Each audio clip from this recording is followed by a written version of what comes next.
और शाम की ब्रेकिंग न्यूज में अगली बड़ी खबर, राजा रघुवंशी हत्याकांड से जुड़ी हुई सोनम के लैपटॉप की अभी भी तलाश, ईस्ट खाली हिल्स पुलिस अधीक्षक ने दी है जानकारी। बताते चले कि लैपटॉप कहीं सड़क किनारे फेंके जाने का अंदेशा जताया जा रहा है। नाले से बरामद जले हुए बैग में देसी पिस्टल मिला है।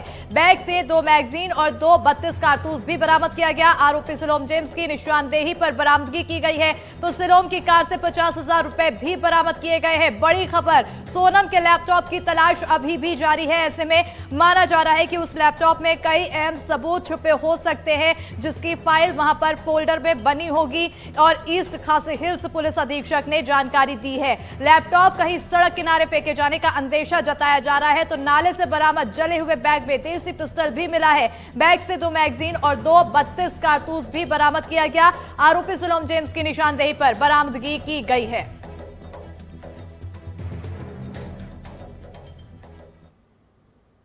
बढ़ेंगे आगे, अगली बड़ी खबर बीजापुर से है, जहां नेलसनार में नक्सल स्मारक ध्वस्त किया गया। पुलिस ने 15 फीट ऊंचा स्मारक गिराया है।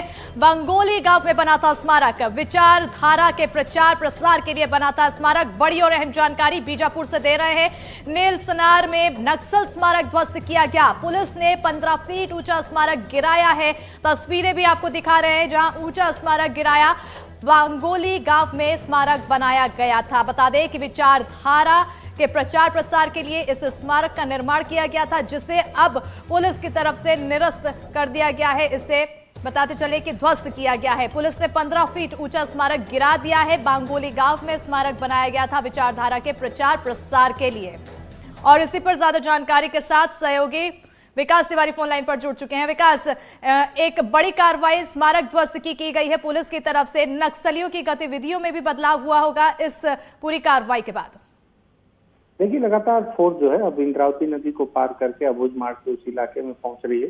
किसी समय में माना जाता था कि अबूझ मार्ग माओवादियों का सबसे सुरक्षित पनाहगार है और उनके बड़े कैडर उस इलाके में अपने आप को एक राजधानी के तौर पर अबूझ मार्ग का उपयोग किया करते थे। लेकिन 2024 के बाद से लगातार जिस तरह से फोर्स ने उनके सारे अवैध जो किले हैं उसे भेदा है, और ये उसी का परिणाम है कि उस इलाके में देखिए आप 15-15 फीट के माओवादी स्मारक हैं, इसे तोड़ा जा रहा है। हालांकि माओवादियों के स्मारक को तोड़ देने से माओवाद नहीं समाप्त होगा, लेकिन फोर्स का ऐसा मानना है कि ये एक विचारधारा है और उसके किसी भी सिंबल को भी बचा कर रखना कहीं ना कहीं आने वाले समय में फिर से एक उम्मीद होगी कि उससे कई लोग फिर से प्रेरित होकर उसकी ओर न बढ़ जाए।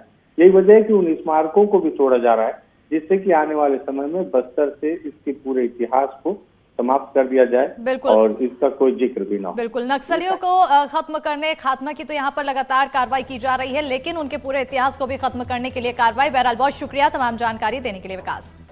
खबरों में आगे बढ़ेंगे। रीवा से बड़ी खबर है, जहां शिक्षा विभाग में अनुकंपा नियुक्ति घोटाला। जिला शिक्षा अधिकारी और योजना अधिकारी निलंबित किए गए हैं। कमिश्नर ने दोनों अधिकारियों को निलंबित किया है। 6 लोगों पर पहले ही दर्ज किया जा चुका है मुकदमा, तो सिविल लाइन थाने में दर्ज है मामला। बड़ी खबर से आप सभी को रूबरू करा रहे हैं। रीवा से ये बड़ी खबर है, शिक्षा विभाग में अनुकंपा नियुक्ति घोटाला सामने आया। जिला शिक्षा अधिकारी और योजना अधिकारी निलंबित किए गए हैं इस पूरे मामले में। तो उधर कमिश्नर ने दोनों अधिकारियों को निलंबित किया। 6 लोगों पर पहले ही मामला दर्ज किया जा चुका है, मुकदमा दर्ज किया जा चुका है। सिविल लाइन थाने में पूरा मामला दर्ज है।